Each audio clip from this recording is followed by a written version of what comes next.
సాతాను మొదటి నుంచి కూడా కుమారుని మరుగు చేయాలనుకున్నాడు, కుమారునికి ఘనత రాకూడదు అనుకున్నాడు.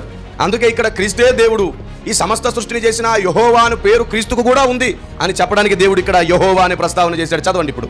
మాట నెరవేర్చు యెహోవా, స్థిరపరచవలెనని దాన్ని నిర్మించు యెహోవా. ఇప్పుడు చెప్పండి, ఇక్కడ ఎంతమంది కనబడుతున్నారు? ఇద్దరు కనబడుతున్నారు. మాట నెరవేర్చు యెహోవా, స్థిరపరచవలెనని దాన్ని నిర్మించు యెహోవా. ఇప్పుడు చెప్పండి, మాట నెరవేర్చే యెహోవా ఎవరు, దాన్ని స్థిరపరిచే యెహోవా ఎవరు?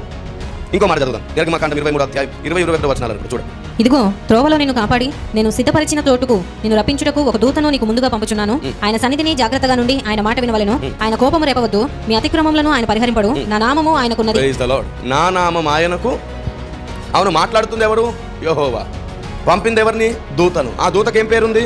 యెహోవా అనే పేరుంది. అదేమిటి అంటే యెహోవా నామమును ధరించుకున్నవాడని మనం ఇంతకుముందు ఇర్మీయా గ్రంథంలో చదువుకున్నామే. ఆయనను గూర్చి రాయబడింది. దూత అంటే అర్థం ఏంటి? మధ్యవర్తి. దేవునికి నరులకు మధ్యవర్తి ఎవరు? క్రీస్తు యేసు నరుడు.